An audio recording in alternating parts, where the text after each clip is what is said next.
First to arrive for nominations was the National Unity Platform Party candidate Robert Kyagulanyi Ssentamu, who was accompanied by his wife and officials from the NUP party, such as the party Secretary General, Vice Chairpersons, and the party spokesperson. Upon arrival, Kyagulanyi was quickly ushered in by the Electoral Commission officials to kickstart the process of nomination, and without wasting any time, the EC officials right away verified the nomination papers before finally confirming Kyagulanyi as a presidential candidate. As I said, we are running out of time because we came late. The next action. After the candidate was nominated, he was then handed his official vehicle before taking to the pulpit to address journalists. This security is there to guard, protect you, not to inconvenience you at all, and not to intimidate you at all. Because even we are going to deploy 4 guards at your home. It is your entitlement. You are an aspirant, you are a very important person in this country. Yes. And that's why the government is the responsibility of the Electoral Commission to ensure that our candidate is well secured.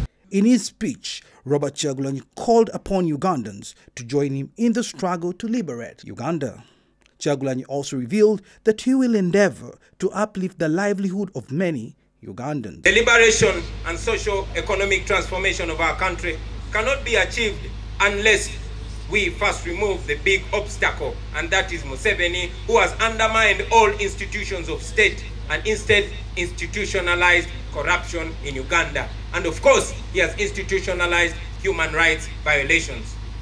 After Kyagulanyi, the other candidate to face the Electoral Commission for nominations was the little-known independent candidate, Willie Mayambala, who presented his credentials before the Electoral Commission for verification, and after carefully looking at the documents, he was later approved by the EC. Mayambala was offered the symbol of the pot. In his speech, Mayambala revealed that he will put emphasis on agriculture. To focus on 5 major areas as outlined in my manifesto, that I believe is not a personal manifesto, but it's a manifesto for all Ugandans and for the indigenous persons.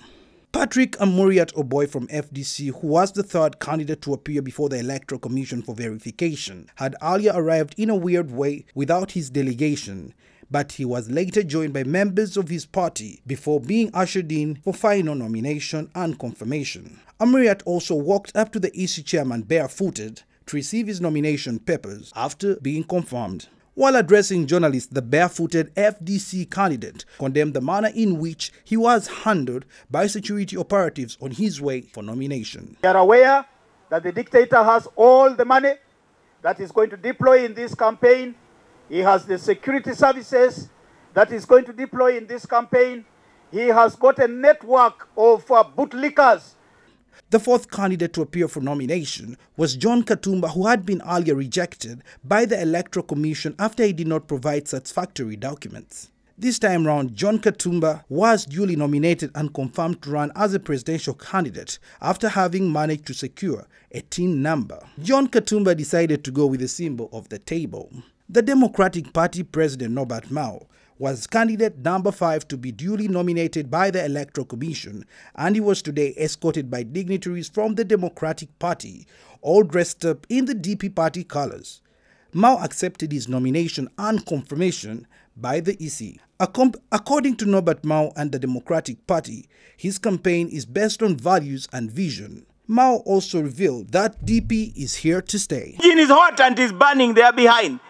But from outside, we see them waving and we think all is well. All is not well. Finally, what is the future for Uganda that we want to reclaim? Our party believes in constitutionalism, not just the constitution. Even dictators have constitutions. After Norbert Mao, other candidates were also nominated. Fred Mwesigye, who was accompanied by his family and friends, was there to be nominated. Mwesigye, who's not known so much, was later followed by the only female aspirant, Nancy Kalembe.